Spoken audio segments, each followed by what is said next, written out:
Bonjour les amis, j'espère que vous allez bien.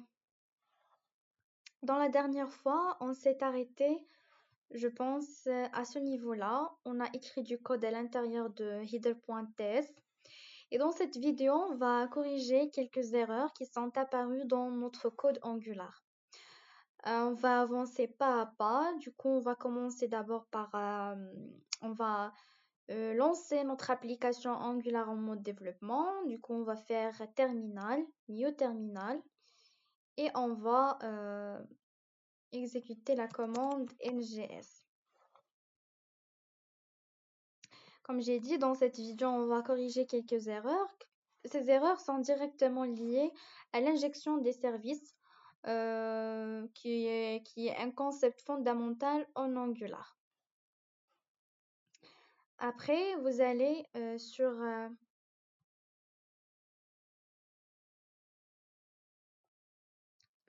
un navigateur et vous allez taper localhost 4200. OK. Vous allez remarquer une chose, c'est que on n'a pas le contenu du header. Même si on a développé ici le header, on a du contenu à l'intérieur du header.html, mais ce contenu-là et ces informations ne sont pas affichées sur le navigateur, même si aussi on a dans le a.html, on a importé le header. Je vais vous montrer pas à pas ces erreurs, pourquoi ces erreurs arrivent, comment les corriger et surtout comment les éviter à l'avenir. Du coup, vous allez faire un clic droit, inspecter, inspecter, et puis vous allez sur console. Voilà la première erreur. Prenez un petit moment pour bien lire l'erreur. On va corriger cette première erreur critique dans notre application Angular. C'est une erreur très fréquente chez les débutants et elle concerne directement l'injection des services. Alors, no provider found for auth. Source environment injector. Cela veut dire qu'Angular essaye d'injecter quelque chose, mais ne le trouve pas dans son système d'injection. En regardant la stack trace, on voit que l'erreur se produit ici. Header.ts. Si on revient à notre éditeur de code, vous allez voir dans header.ts, la ligne 11, là. Le composant header essaye d'injecter une classe appelée auth. Celle-là. Vous voyez qu'on essaye d'injecter la classe auth. Donc l'erreur, il est dans ce composant-là, header, et qui concerne l'injection de ce service auth. Pourquoi alors c'est une erreur? Ici, Angular considère auth comme un composant. Il considère auth comme un composant, pas comme un service. D'accord? Or, un composant ne peut pas être injecté comme un service. Angular injecte uniquement les services. Et lorsqu'on dit service, c'est-à-dire qu'il doit être déclaré avec injectable. Donc, auth, c'est un service. Mais nous, on l'a déclaré comme un composant. Revenons maintenant à notre service auth. Vous allez trouver qu'on l'a déclaré comme un composant. Un composant, un component, il sert à faire quoi? Il sert à afficher une interface HTML. Mais un service, il sert à gérer la logique métier, comme l'authentification, les API, les tokens, etc. Du coup, j'espère que vous avez pu comprendre l'idée. L'erreur vient du fait que nous avons utilisé un component comme un service. Auth, c'est un service, mais on l'a utilisé comme un composant.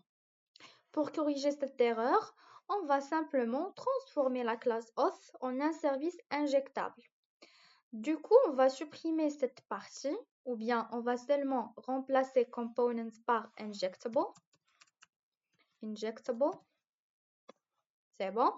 Et à l'intérieur, on va supprimer toutes ces lignes, on va les remplacer par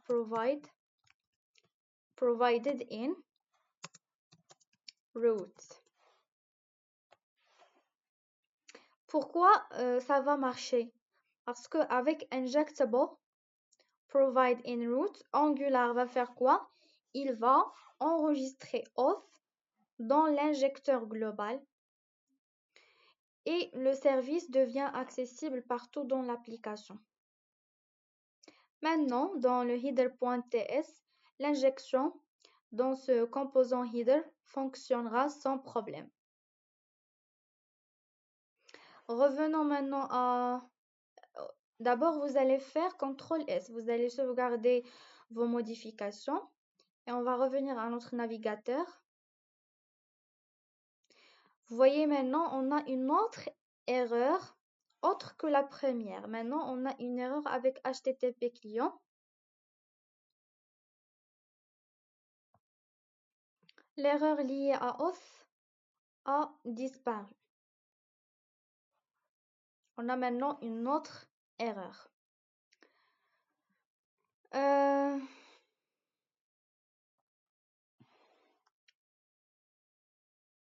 Alors, dites-moi ce que vous avez retenu de cette première partie. J'espère que vous avez pu retenir que si une classe est injectée dans un constructeur, permettez-moi de vous montrer. On a notre exemple header. Si une classe est injectée dans un constructeur, elle doit toujours être décorée avec injectable. C'est bon? D'accord.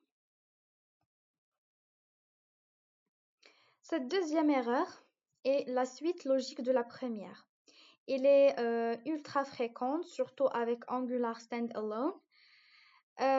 Donc, après avoir corrigé la première erreur liée au service auth, cette nouvelle erreur apparaît et c'est normal. Quand on corrige une erreur d'injection, Angular révèle souvent la suivante. D'accord, essayez de lire l'erreur. No provider found for HTTP clients. Path auth HTTP clients. Angular nous affiche ça. Comment on peut lire ce message? Alors, cette partie très importante de path auth HTTP client. Et cela veut dire que Angular, vous voyez, auth HTTP client. Angular essaye de créer le service auth, mais auth dépend de HTTP client. Et HTTP client n'est pas fourni dans Angular. Je répète. On a notre service auth. Angular essaye de créer le service auth, qui est celui-là. Mais auth, il dépend de HTTP client. Vous voyez, on l'a injecté ici dans le constructeur. Mais HTTP client n'est pas fourni à Angular. Regardons ce service auth. HTTP est bien injecté, mais Angular ne sait pas encore comment le créer. Pourquoi cette erreur arrive? Contrairement au service classique, HTTP client n'est pas disponible par défaut. Il doit explicitement fournir à l'application. Alors, pour corriger cette erreur, la solution consiste à ajouter provide HTTP client dans app.config.ts. Vous cherchez ce fichier-là, appelé app.config.ts, d'accord? Et vous allez ajouter provide HTTP client. Provide HTTP client. D'accord? On va faire CTRL S pour tous les fichiers. Et voyons maintenant sur le navigateur, vous voyez, l'erreur a disparu.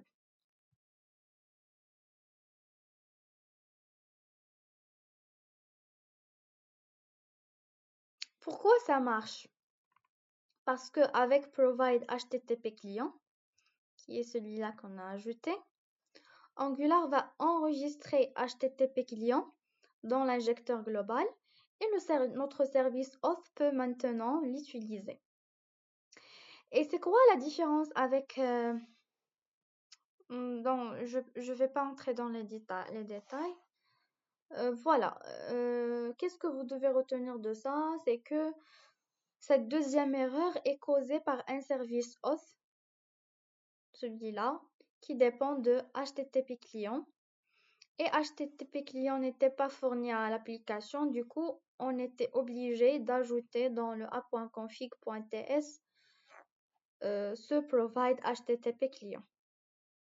Maintenant que auth et HTTP client sont correctement injectés, l'application peut enfin communiquer avec l'API sans erreur. J'espère que vous avez compris ce qu'on a fait dans cette vidéo, c'est très important. Et voilà, à la prochaine.